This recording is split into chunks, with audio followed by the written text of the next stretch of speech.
All right, thank you very much. And second chapter, fourth verse says, the Apsara sent by Lord Brahma began strolling in a beautiful park near the place where the king was meditating and worshiping. The park was beautiful because of its dense green foliage and golden creepers. There were pairs of varied birds, such as peacocks, and in the lake there were ducks and swans, all vibrating very sweet sounds. Thus the park was magnificently beautiful because of the foliage and the clear water, the lotus flowers, and the sweet singing of various kinds of birds. Text number 5. As Purvachiti passed by on the road in a very beautiful style and mood of her own, the pleasing ornaments on her ankles tingled with her every step. Although Prince Agnidra was controlling his senses, practicing yoga with half open eyes, he could see her with his lotus like eyes. And when he heard the sweet tinkling of her bangles, he opened his eyes slightly more and could see that she was just nearby.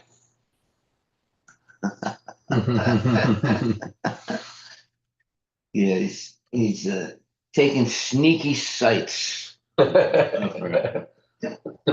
Purport by Srila Prabhupada. It is said that yogis always think of the Supreme Personality of Godhead with their hearts. Dhyana vastita tadgitena manasa pasyanti yam yogina. Srimad Bhagavatam 12.13.1. The Supreme Personality of Godhead is always observed by yogis who practice controlling the venomous senses. Wow, venomous. It's like a snake. That's used for that word is used for a snake. As recommended in Bhagavad Gita, yogis should practice samprak, samprak, sampraksya nasik agram, keeping their eyes half open. If the eyes are closed completely, there will be a tendency to sleep. So-called yogis sometimes practice a fashionable form of yoga by closing their eyes and meditating. But we have actually seen such so-called yogis sleeping and snoring while meditating. This is not the practice of yoga. To actually practice yoga, one should keep his eyes half open, meaning half open, half closed, right? And gaze at the tip of his nose. Although Agnidra, the son of Priyavrata, was practicing mystic yoga and trying to control his senses, the tinkling sound of Purvachiti's ankle bells disturbed his practice. Wow, that just shows you how powerful women are. He doesn't even see her; he just hears the tinkling of the bells in her feet, and he becomes enamored. Yoga Indriya Samyama. Actual yoga practice means controlling the senses. One must practice mystic yoga to control the senses, but the sense control of a devotee who fully engages in the service of the Lord with his purified senses, Rishikena, Rishikesha, Sevaram, can never be disturbed. Srila Prabodhanandana Saraswati therefore stated, Durdam Tendriya Kala Sarpa Patali Prokata Samstra Yate Chaitanya Chandram Chandram Rita 5. The practice of yoga is undoubtedly good because it controls the senses, which are like venomous serpents. When one engages in devotional service, however, completely employing all the activities of the senses in the service of the Lord, the venomous quality of the senses is completely nullified. It is explained that a serpent is to be feared because of its poison fangs. But if those fangs are broken, the serpent, although it seems fearsome, is not at all dangerous. Devotees, therefore, may see hundreds and thousands of beautiful women with fascinating bodily movements and gestures, but not be allured. Whereas such women would make ordinary yogis fall. Even the advanced yogi, Vishramrita, broke his mystic practice to unite with Menaka and beget a child known as Shakuntala. The practice of mystic yoga, therefore, is not sufficiently strong to control the senses. Another example is Prince Agnidra, whose attention was drawn to the movements of Purvachiti, the Apsara, simply because he heard the tinkling of her ankle bells. In the same way that Vishwamrita Muni was attracted by the tinkling bangles of Menaka, Prince Agnidra, upon hearing the tinkling bangles of Purvachiti, immediately opened his eyes to see her beautiful movements as she walked. The prince was also very handsome. As described herein, his eyes were just like the buds of lotus flowers. As he opened his lotus like eyes, he could immediately see that the Apsara was present by his side. Whoa, that is very dangerous. Okay, text number 6. Like a honeybee, the Apsara smelled the beautiful and attractive flowers.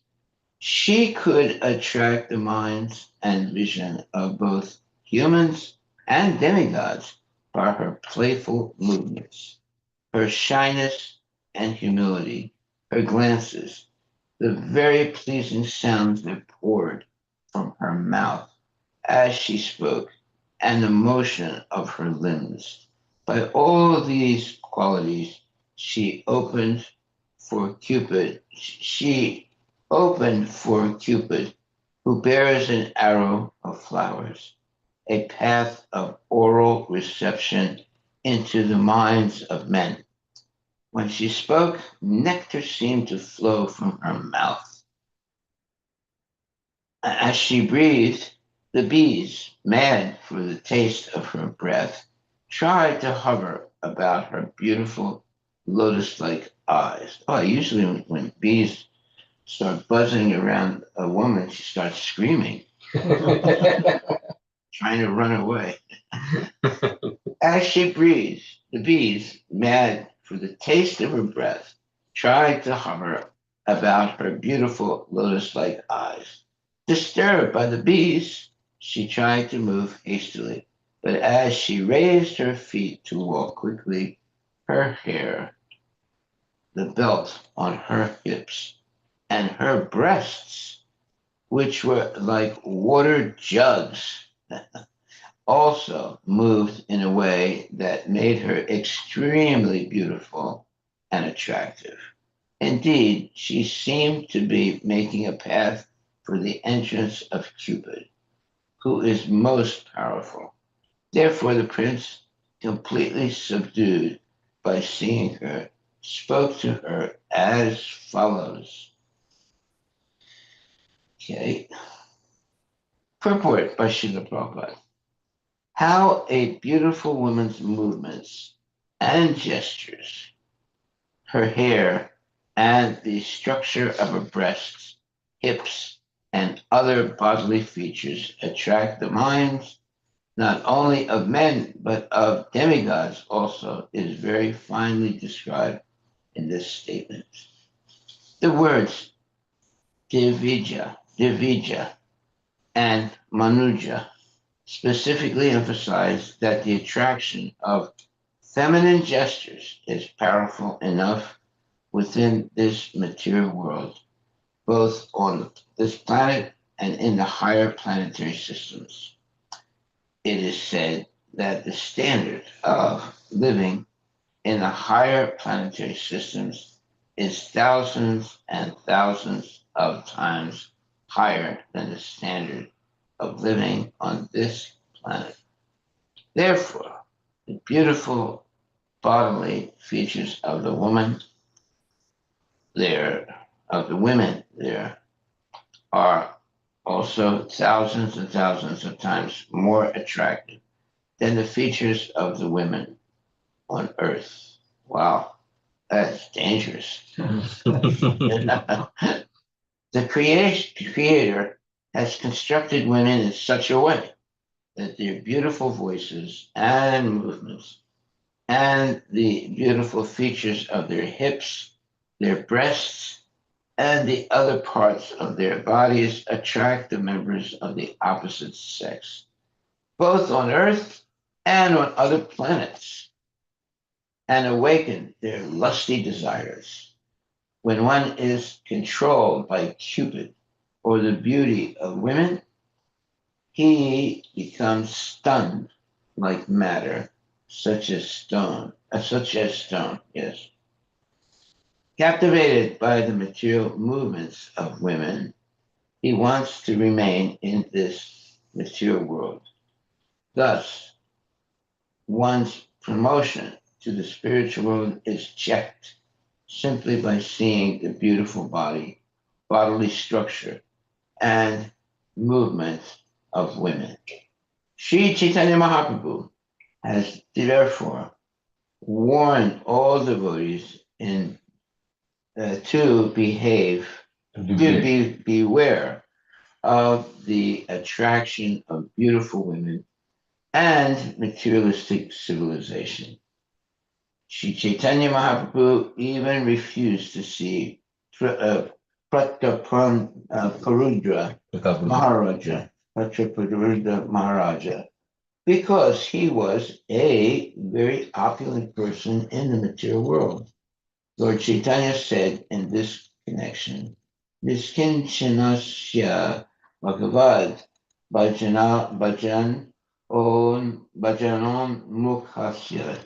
Those who are engaged in the devotional service of the Lord because they are very serious about going back to Godhead, going back home, back to Godhead, should be very careful to avoid seeing the beautiful gestures of women and should also avoid seeing persons who are very rich. Okay, well, Elon Musk and all these other guys are avoided because they're very rich. Niskinchanasya Bhagavad Vajano Mukasya Param Param Jiga Misor Bhava Sagar Rasya Sandarsanam Vishayin Nam Ata Yositam Cha Hanta Hanta Visha Bhakshan Nato Pi Asadu. Alas, for a person who is seriously desiring to cross the material ocean and engage in the transcendental loving service of the Lord without material motives, seeing a materialist engaged in sense gratification or seeing a woman who is similarly interested is more abominable than drinking poison willingly. Whoa. Chaitanya Charitamrita, Madhya 11.8. One who is serious about going back home, back to Godhead, should not contemplate the attractive features of women and the opulence of rich men. Such contemplation will check one's advancement in spiritual life. Once a devotee is fixed in Krishna consciousness, however, these attractions will not agitate his mind. Okay, well, now we see how dangerous it is to focus one's mind on the different bodily parts of a very attractive woman. You can be completely flummoxed or confused and lose your attraction to Krishna by focusing on the different bodily parts of a young and attractive woman. Text number 7. The prince mistakenly addressed the Apsara. O best of saintly persons, who are you? Why are you on this hill? And what do you want to do? Are you one of the illusory potencies of the Supreme Personality of Godhead? You seem to be carrying two bows without strings. What is the reason you carry these bows? Is it for some purpose of your own or for the sake of a friend? Perhaps you carry them to kill the mad animals in this forest. Purport of Srila Prabhupada.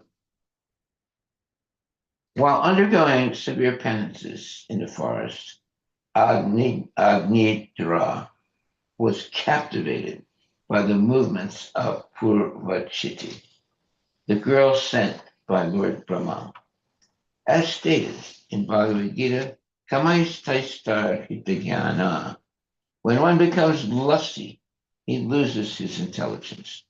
Therefore, Agnidra, having lost his intelligence, could not distinguish whether Purvachiti was male or female.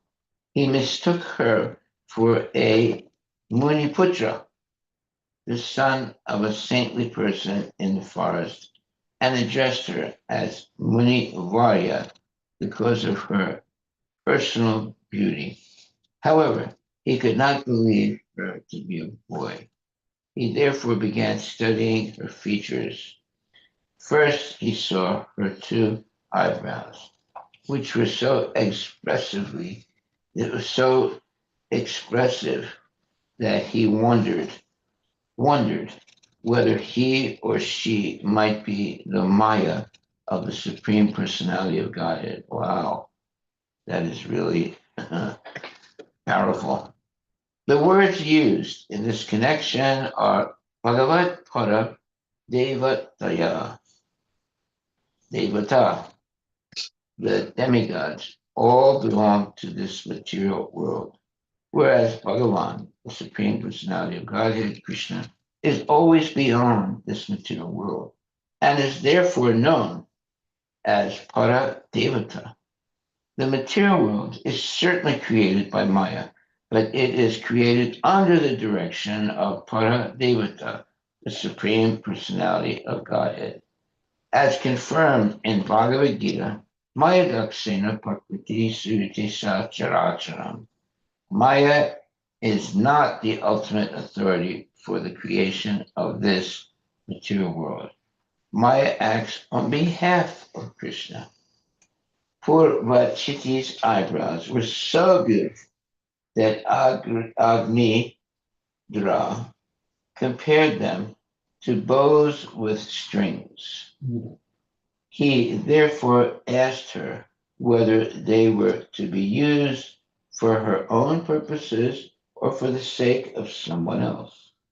Her eyebrows were like bows meant to kill animals in the forest. This material world is like a great forest, and its inhabitants are like forest animals such as deer and tigers, meant to be killed. The killers are the eyebrows of beautiful women. Captivated by the beauty of the fair sex, all the men of the world are killed by bows without strings, but cannot see how they are killed by Maya.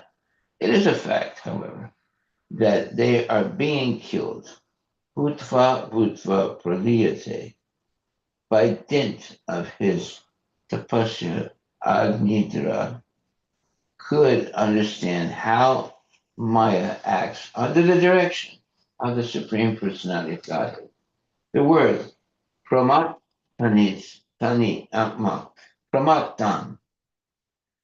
is also significant. Pramatta refers to one who cannot control his senses. The entire material world is being exploited by people who, who are pramata or vimuda. Prahlad Maharaja therefore said, Soche tato vimuka chetasa indriyartha maya sukhaya varam udva hato vimutan. They are rotting in material activities for transient material pleasure and spoiling their lives, toiling, meaning working really hard all day and night simply for sense gratification, with no attachment for, or for love of Godhead. I am simply lamenting for them and devising various plans to deliver them from the clutches of Maya.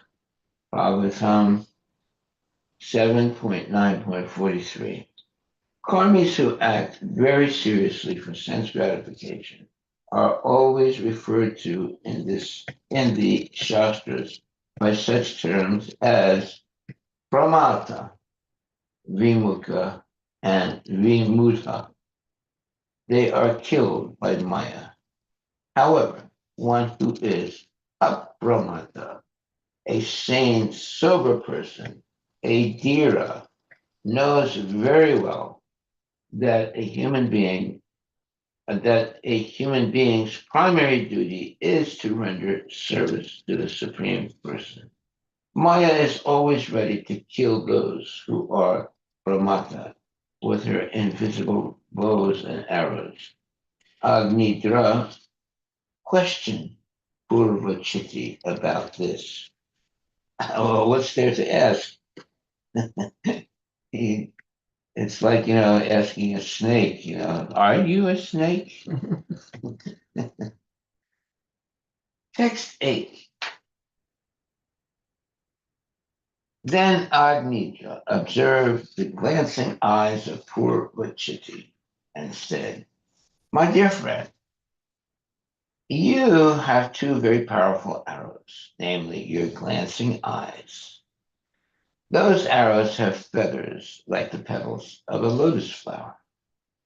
Although they have no shafts, they are very beautiful, and they have very sharp, piercing points.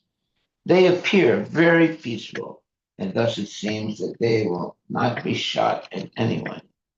You must be loitering in this forest to shoot those arrows at someone. But I cannot understand whom. That's you, idiot. My intelligence is dull, yeah, that's for sure. And I cannot combat you. Indeed, no one can equal you in prowess. And therefore, I pray that your prowess will be for my good fortune. Purport by Srila Prabhupada. This is like a man that's completely attracted by this woman. Agnija thus began appreciating Purvachiti's powerful glance upon him. He compared her glancing eyes to very sharp arrows. Although her eyes were as beautiful as lotuses, they were simultaneously like shaftless arrows, and Agnija was therefore afraid of them. He hoped that her glances upon him would be favorable because he was already captivated, and the more captivated he became, the more impossible it would be for him to remain without her. Agnija therefore prayed to Purvachiti that her glances at him would be auspicious, not futile.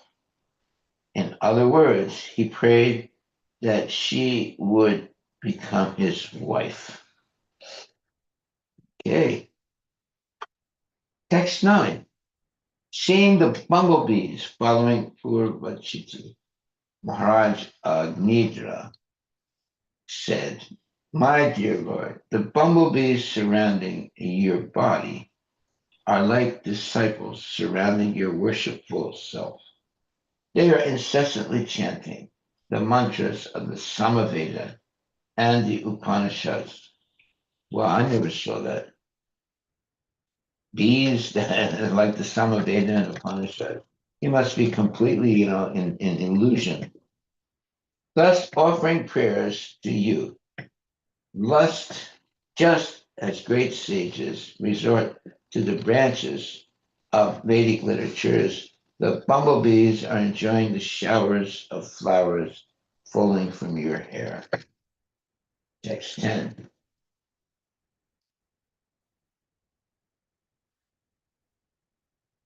Oh, Brahman, I can simply hear the tinkling of your ankle bells.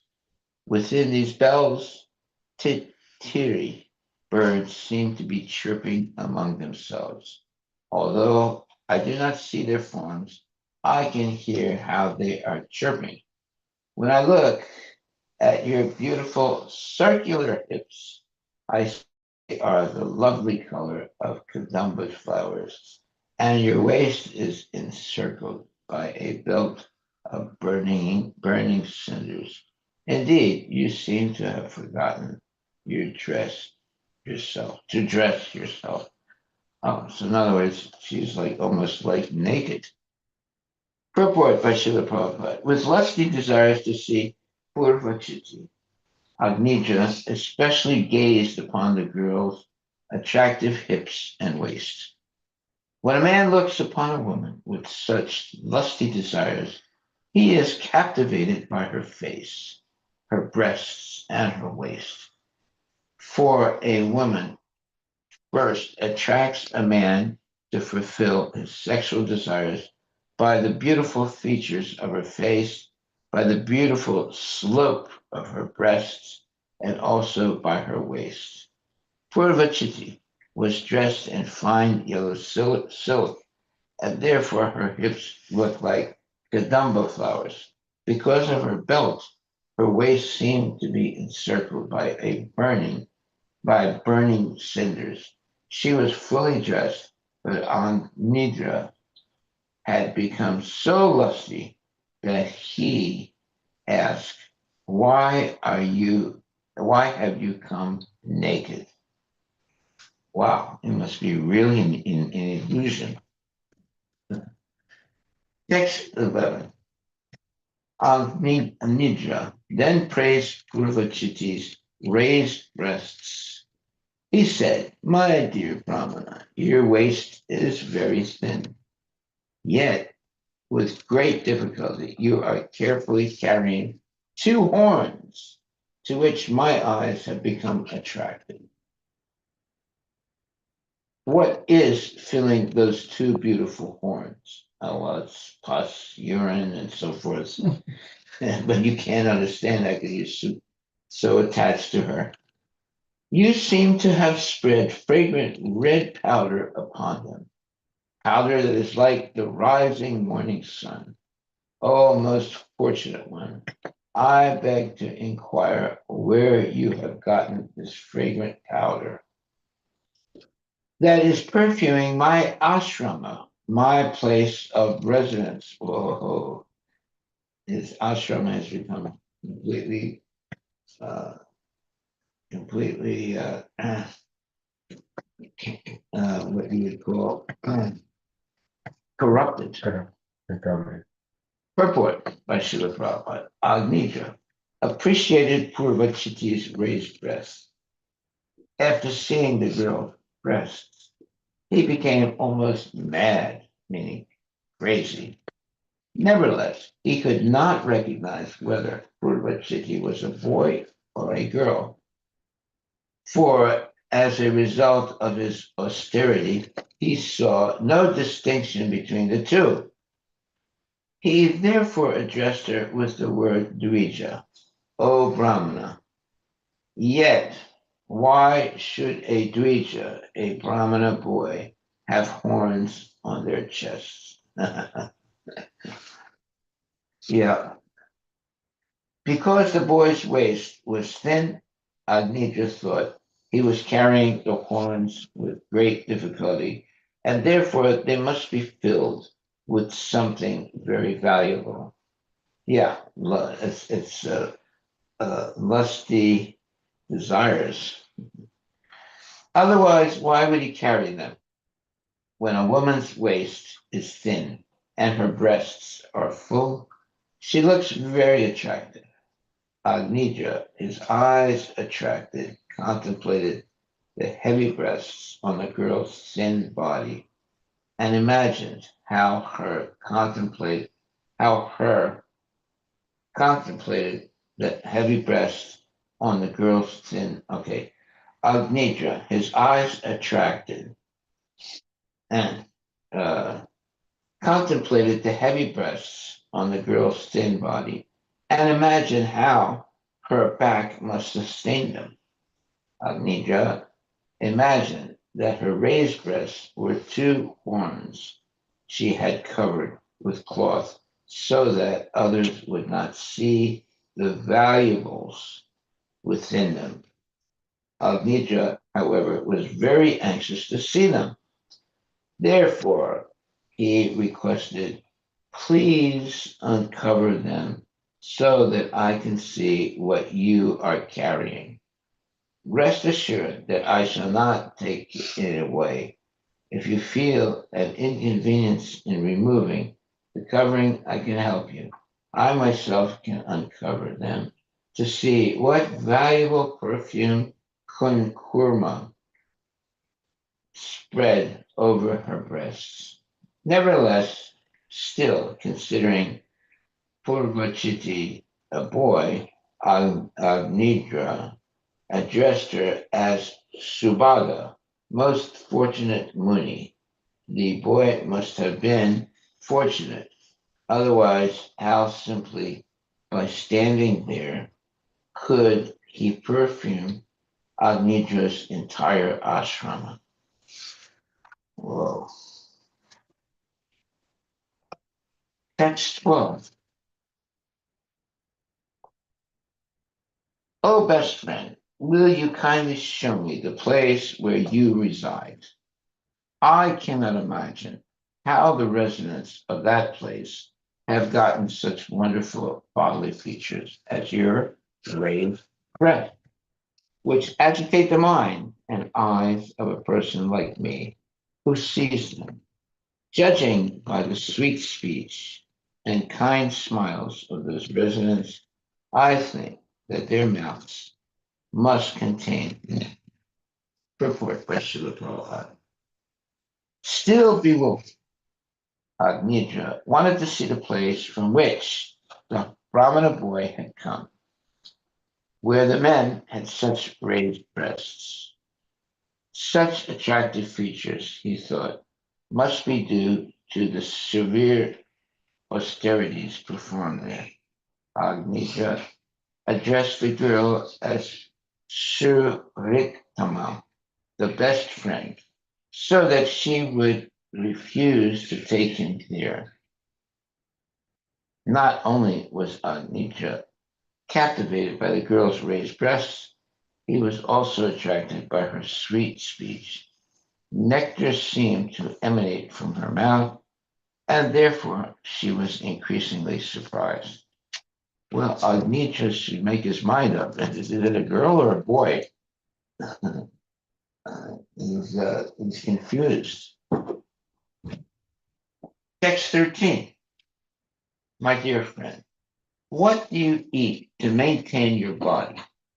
Because you are chewing betel.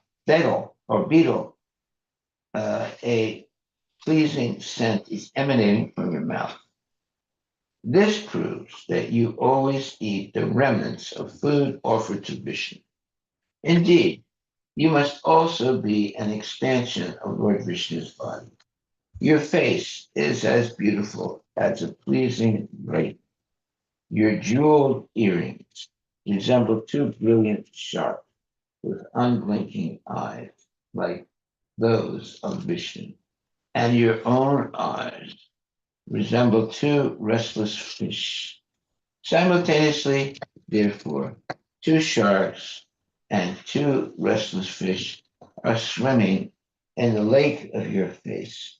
Besides them, the whole restless fish are swimming in the lake of your face. Besides them, the white rows of your teeth seem like arrows of very beautiful swans of water. Your scattered hair resembles swarms of bumblebees following the beauty of your face. Purport by His Divine Grace, A.C. Bhaktivedanta Swami Prabhupada. The devotees of Lord Vishnu are also his expansions. The devotees of Lord Vishnu are also his expansion. They are called Vibhin Namsa. Lord Vishnu is offered all kinds of sacrificial ingredients. And because devotees always eat prasada, the remnants of his food, the scent of sacrificial ingredients emanates not only from Vishnu, but also from the devotees who eat the remnants of his food or the food of his devotees. Agnidra considered Purvachiti an expansion of Lord Vishnu because of the pleasing scent of her body. Aside from that, because of her jeweled earrings, shaped like sharks, because of her scattered hair, resembling bumblebees, mad after the scent of her body, and because of the white rows of her teeth, which resembled swans, Agnidra compared Purvachiti's face to a beautiful lake decorated with lotus flowers, fish, swans, and bumblebees. You know, this is the type of illusory, you would call, uh, illusory state of mind of a man who's attracted by the different bodily parts of a woman. The delusional? Huh? Delusional? Yeah, delusional, yes. My mind is already restless, and by playing with a ball, moving it all about with your lotus like palm, you are also agitating my eyes. Your curling black hair is now scattered, but you are not attentive to arranging. Are you not going to arrange it? Like a man attached to women, the most cunning wind is trying to take off your lower garment. Are you not mindful of it? Purport by Srila Prabhupada. The girl, poor Vachiti, was playing with a ball in her hand, and the ball seemed like nothing but another lotus flower captured by her lotus-like palm. Because of her movements, her hair was loose, and the belt holding her cloth was going giving way, as if the cunning wind were trying to make her naked. Yet she paid no attention to arranging her hair or fixing her dress. As Agnidra tried to see the girl's naked beauty, his eyes were very agitated for her movements. Purport by Srila Prabhupada. The girl, Purvachiti, was playing with a ball. We just Oh, I'm sorry. we just You read the next read one. that. Yeah, I'm sorry. Oh, best among those performing austerities, where did you get this wonderful beauty that dismantles the austerities performed by others? Where have you learned this art? What austerity have you undergone to achieve this beauty, my dear friend? I desire that you join me to perform austerity and penance, for it may be that the creator of the universe, Lord Brahma, being pleased with me, has sent you to become my wife. Yeah. Purport by Srila Prabhupada. Agnidra appreciated the wonderful beauty of Purvachiti. Indeed, he was surprised to see such exceptional beauty, which must have been the result of past austerities and penances. He therefore asked the girl whether she had achieved such beauty just to break the penances and austerities of others. He thought that Lord Brahma, the creator of the universe, might have been pleased with him and might therefore have sent her to become his wife. He requested Purvachiti to become his wife so that together they could perform austerities and penances in family life. In other words, a suitable wife helps her husband perform penances and austerities in household life if both of her if both of them are on the same elevated platform of spiritual understanding. Without them on the same elevated platform of spiritual understanding, without spiritual understanding, husband and wife cannot be equally situated. Lord Brahma, the creator of the universe, is interested in good progeny, meaning good children. Therefore, unless he is pleased, one cannot get a suitable wife. In fact, Lord Brahma is worshipped in marriage ceremonies. In India, even today, wedding invitations are still issued with a picture of Lord Brahma on the face of the cards. Have you seen that? Have you seen it? Mm, I have seen sometime Ganesha face as well. Ganesha, yeah. The Brahma I have not seen yet. Text 16. Lord Brahma, who is worshipped by the Brahmins, has very mercifully given you to me, and that is why I have met you. I do not want to give up your company, for my mind and eyes are fixed upon you and cannot be drawn away. O woman with beautiful raised breasts, I am your follower. You may take me wherever you like, and your friends may also follow me. Purport by Srila Prabhupada. Now Agnidra frankly admits his weakness. He was attracted to Purvachiti, and therefore, before she could say, "But I have no business with you," he expressed his desire to be united with her. He was so attracted that he was ready to go anywhere, hell or heaven, in her company. When one is absorbed in lust and the influence of sex, one surrenders to the feet of a woman without reservations.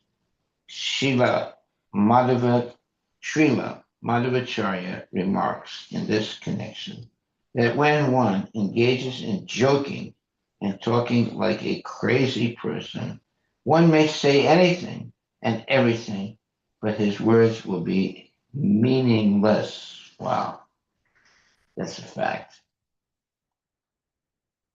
Text 17.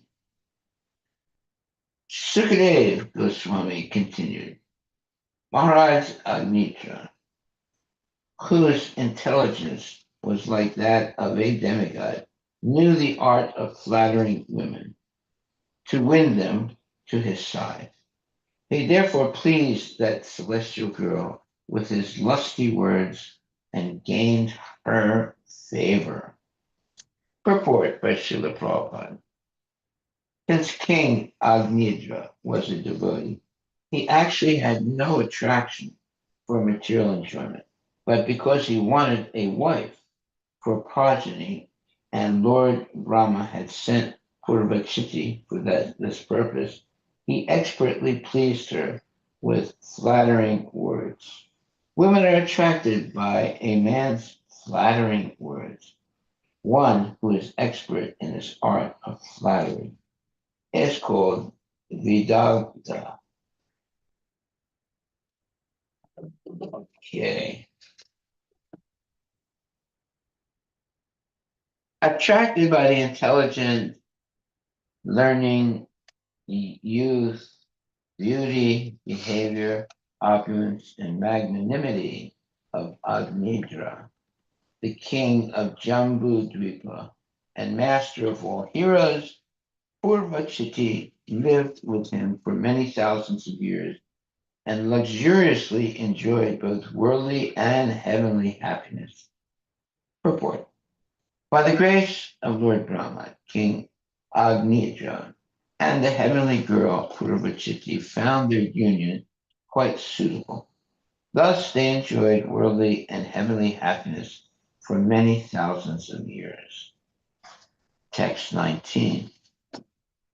In the womb of Purvachiti, Maharaja Agnidra, the best of kings, begot 9 sons named Nabi, Kimpurusha, Harivarsha, Ilavrita, Ramyaka, Hiranmaya, Kuru, Vajrasva, and Ketumala. 9 sons. His semen was very powerful. Purvachiti, text number 20. Purvachiti gave birth to these 9 sons, one each year. But after they grew up, she left them at home and again approached Lord Rama to worship him. Purport by Srila Prabhupada. There are many instances in which Apsaras, heavenly angels, have descended to this earth by the order of a superior demigod like Lord Brahma or Lord Indra, have followed the demigod's orders by marrying someone and giving birth to children, and have then returned to their celestial homes.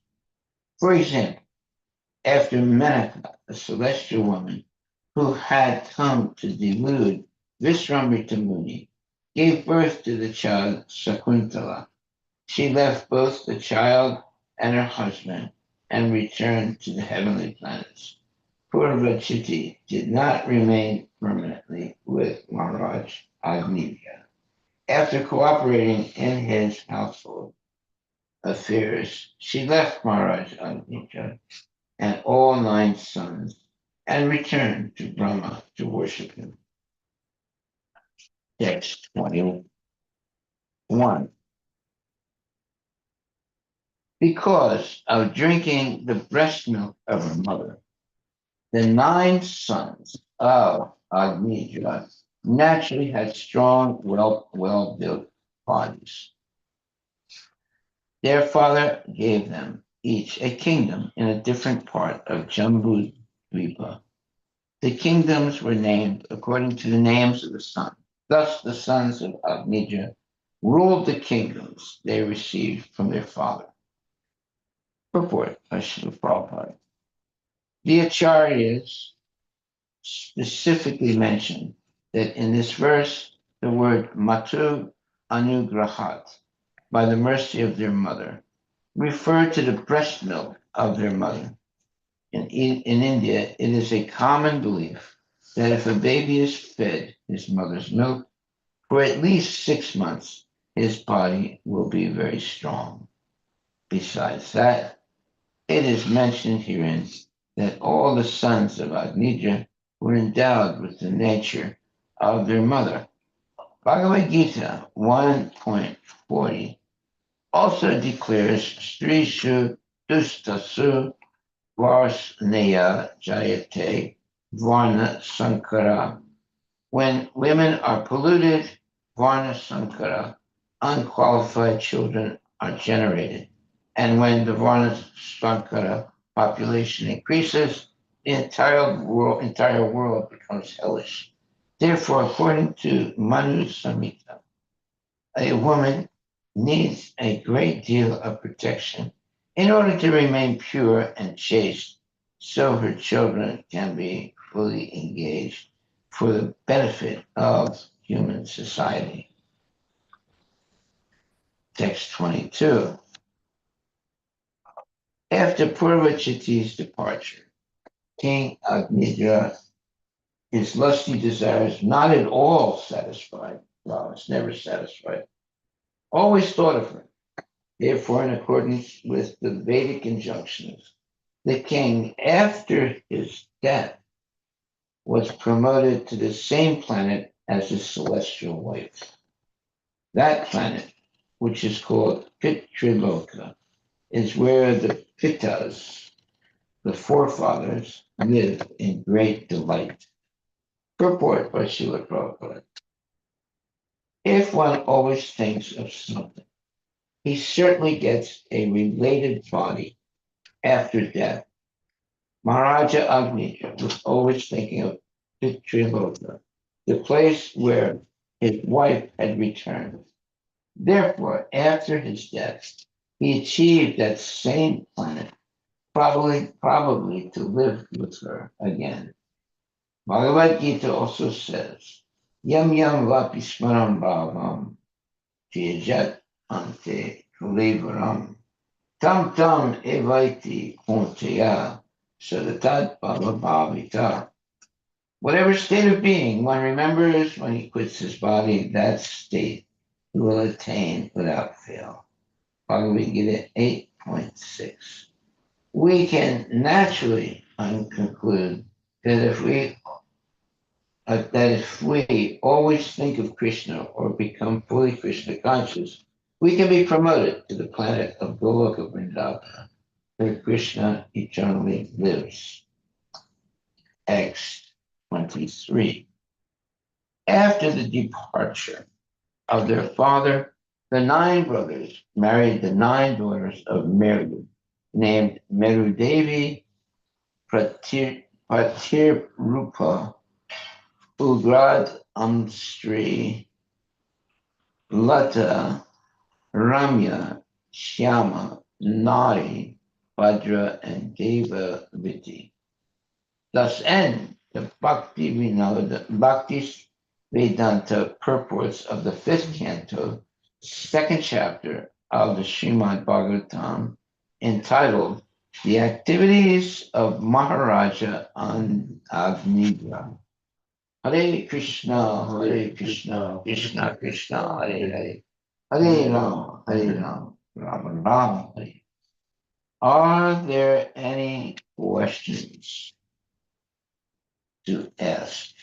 Are there any questions?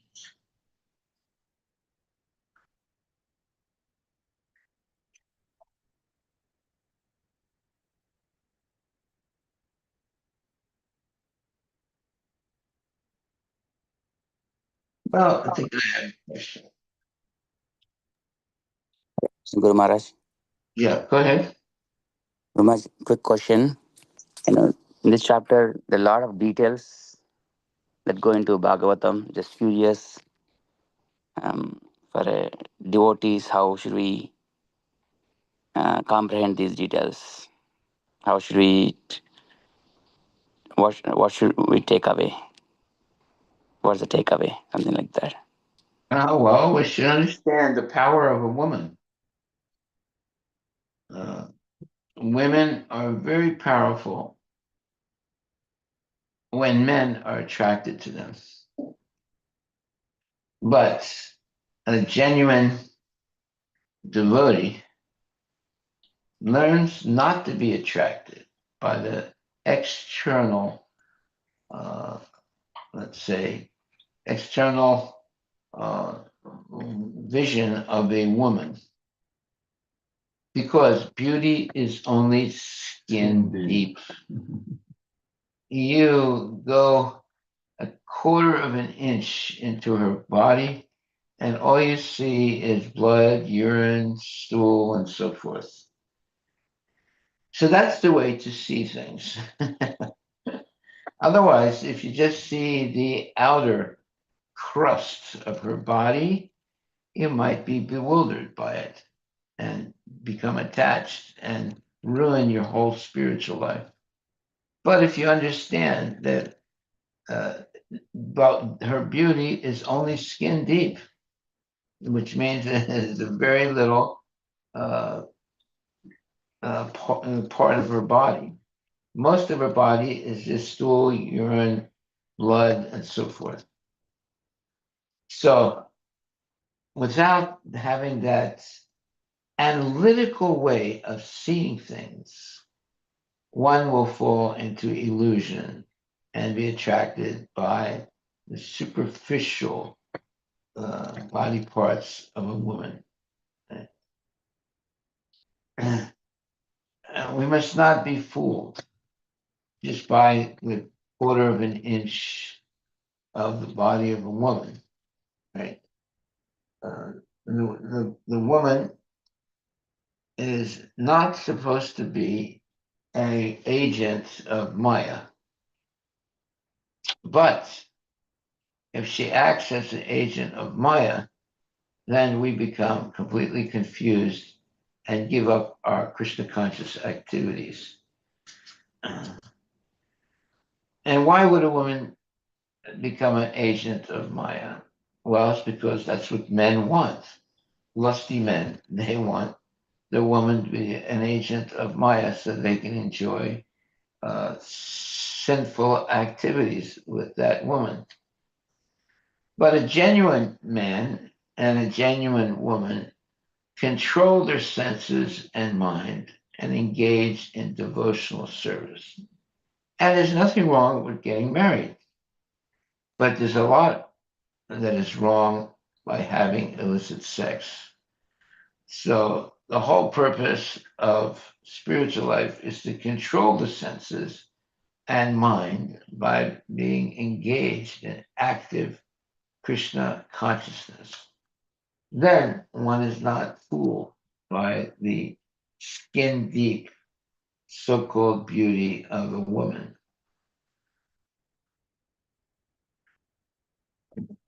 It's very easy to be misled by a so called beautiful woman. But the purpose of Krishna consciousness is to transfer our vision to the deities of Radha and Krishna. Then we will not be enamored by the very temporary so called beauty of a woman. We'll be overwhelmed by the beauty of the beautifully decorated deities in the temple. That's why we have deities of Krishna and Radha, so that we see what real beauty is. But the beauty of a woman will eventually become ugly because she gets old. Whereas the beauty of the devote of Radha and Krishna on the altar will always get more and more beautiful because they are more and more beautifully decorated by the pujaris. So which beauty are we going to be attracted to? The beauty of a woman, which after a short period of time turns into something not so beautiful by old age, or the beauty of the deity, which is always beautiful and always increasingly beautiful. We have to make a decision which way we're going to go. So we should go the way of recommended by the acharyas. Therefore, uh, we can worship the deities. You see how things are planned in Vaishnava let's see, culture. By worshiping the beauty of the deity, one does not become corrupted. By worshiping the body of a so-called beautiful woman, will leads us to illusion. And after some years, we see that she's actually not beautiful. She gets old and mean, and doesn't respect her husband, who is henpecked and is always trying to have sex with her. And therefore, we should become stoic. That's a good word. Look up that word, stoic. We should not be attracted by the temporary so-called beauty of a woman. We should be attracted by the eternal beauty of the deities and ultimately of Krishna's transcendental activities.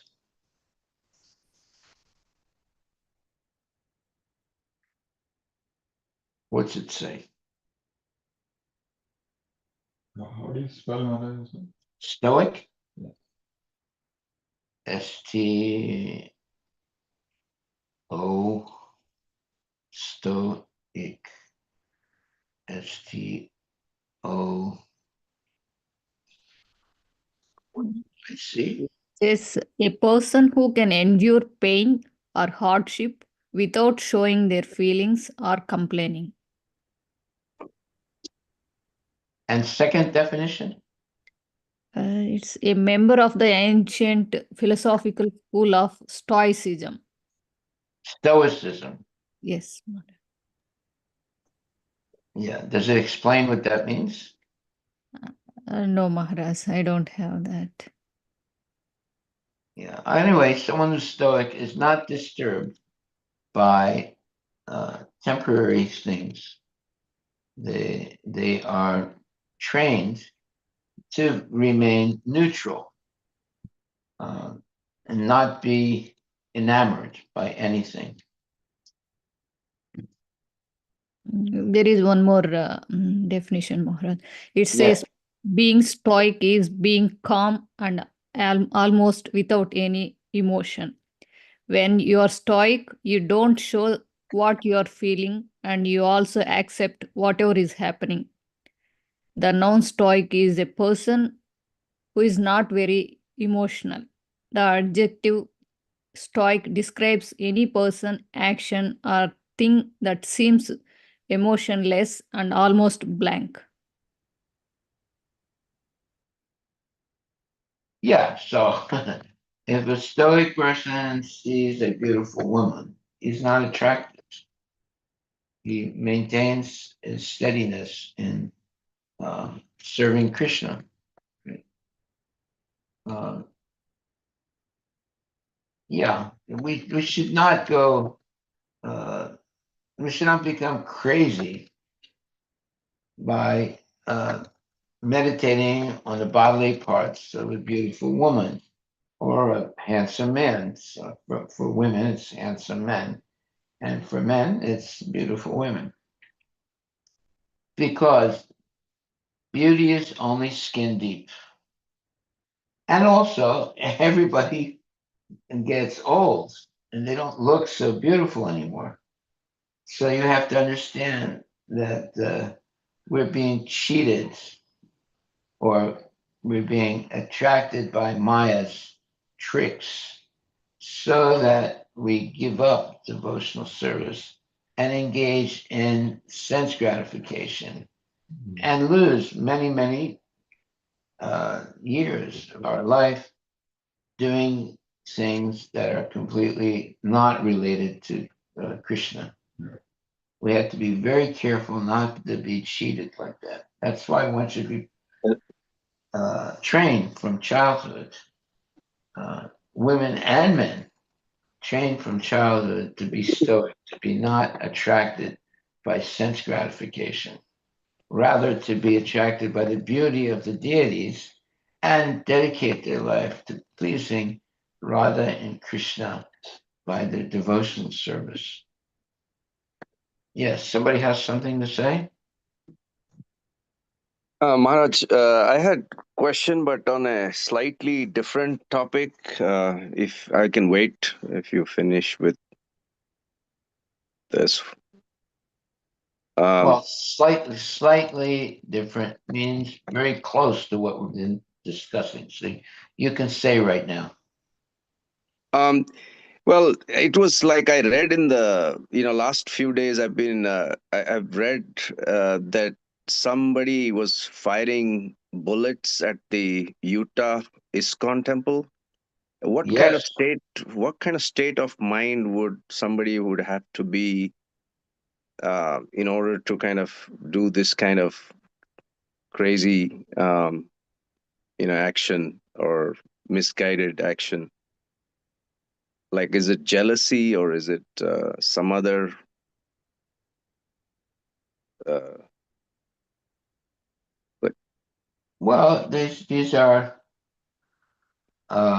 lusty people who have false ideas in their mind based on associating with other lusty people who have false uh, theories of what is real and what is not real. So, especially in Utah, you have a lot of people there that are, uh, they have guns and uh, they don't really have respect for outside people, people that are not part of their group, and they're willing to even kill uh, people that they consider are not part of uh, their uh, group. What group am I talking about? Well, there are a lot of Mormons that live in Utah. They they used to be in you know what they would call much uh, like in Ohio, places like that, but because they were being persecuted by uh, uh, regular uh, members of Christianity. Uh, the Mormon philosophy was considered a blasphemous by the strict Christians.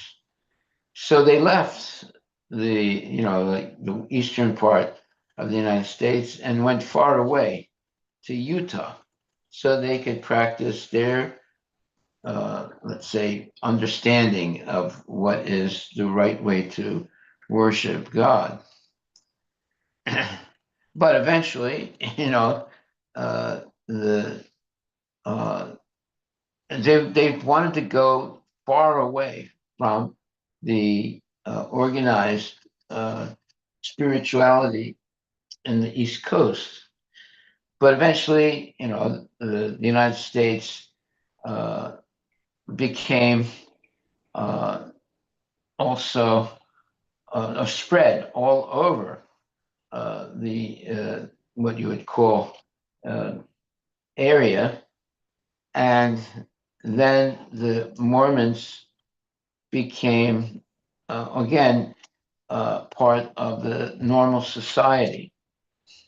So they have their own way of organizing the places that they live in and on the West Coast area, and they are prominently very rich, and not all of them, but a lot of them are very wealthy, and they have their own churches, and they have their own way of practicing Christianity, and they are basically nonsense people.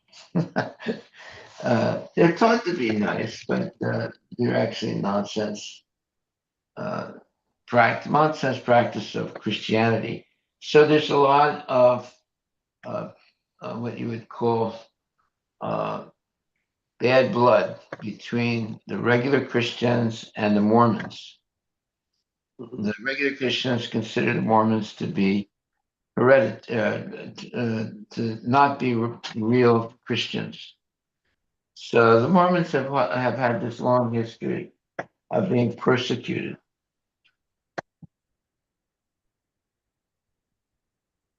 but they are very, let's say, well situated in the. See, they kept moving away from uh, the United States was because at first the United States there was only on the East Coast, and but later on, little by little, the United States started to spread all over, the uh, different parts of the uh, what you would call land. Mhm.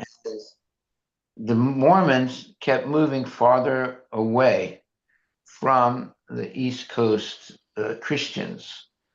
But eventually, when the United States spread right up to the western coast, and so the Mormons they uh, had gone away earlier to get away from the regular Christians who were that the regular Christians did not trust the Mormons. They thought that they were crazy, and Up until recently, I read that they also practiced like polygamy and I the think they, Mormons, the yeah, Mormons Mormons. did. Yes, that's right. Uh, Yeah, and that was like anathema. That was like unacceptable for the regular Christians. mm, That's why the Mormons kept going farther west, and they ended up on the west coast to get free from the persecution of the, let's say, regular Christians that consider them to be uh, deviant worshippers of God. And Mormons have their own way of worship, and but I mean, what can you say? They're not really demons, but they have their own way of worship, and it was not but acceptable by the regular Christians. So they kept going west to get away from the persecution that they were getting subjected to on the eastern coasts or the eastern part of the United States. And they ended up in Utah and places like that were far away from the East Coast. So you have to understand the most of the population in the United States is on the East Coast. Even today, on the West Coast, it's much less people than on the East Coast. Uh, because uh, the land and the weather and everything is different on the West Coast from the East Coast. You know. So the Mormons just kept going farther and farther west to get away from persecution. So they settled mostly in Utah, which even today, Utah does not have a big population. Once you look up the population of Utah, see, like on the East Coast, there's huge population, but as you keep going west, the population thins out a lot. Like, for example, what does it say? The population on the West Coast. Utah current population 3.5 million in 2024. Yeah, that's not much at all. Yeah, that's probably the greater Seattle area is probably 3.5 million. Yeah, so the Mormons, they went very far west to get away from persecution that they were having on the eastern coast, but they kept moving west until they ended up, near the Pacific Ocean.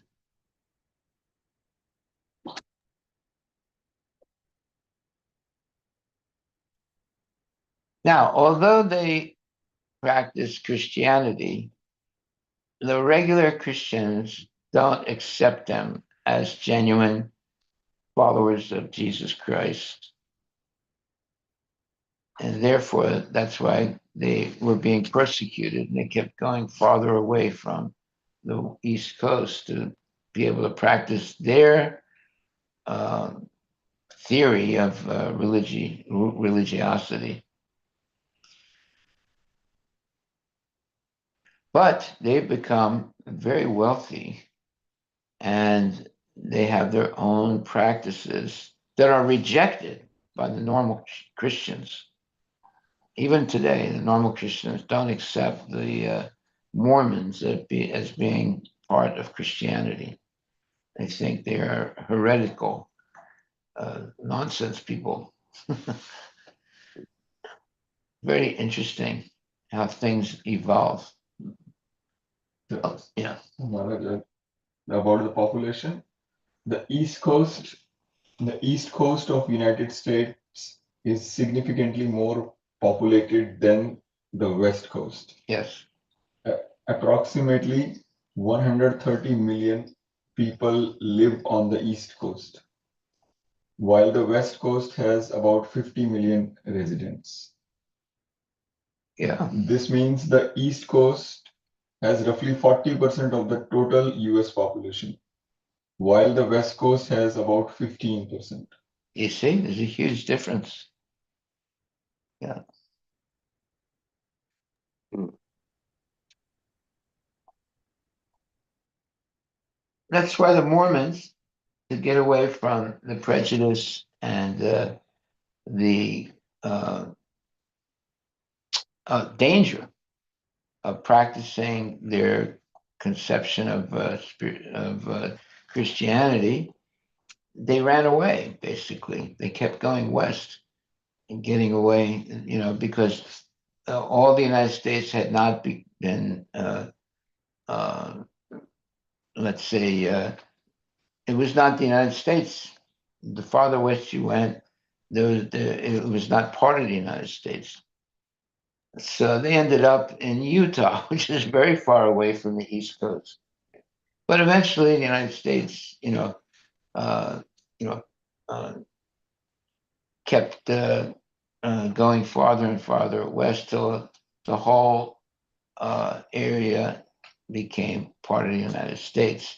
But still, the Mormons have a big majority in Utah and maybe some other parts of the West Coast area, and they have their own practices, and the regular Christians don't like them at all. They don't think that they're part of Christianity. Mm.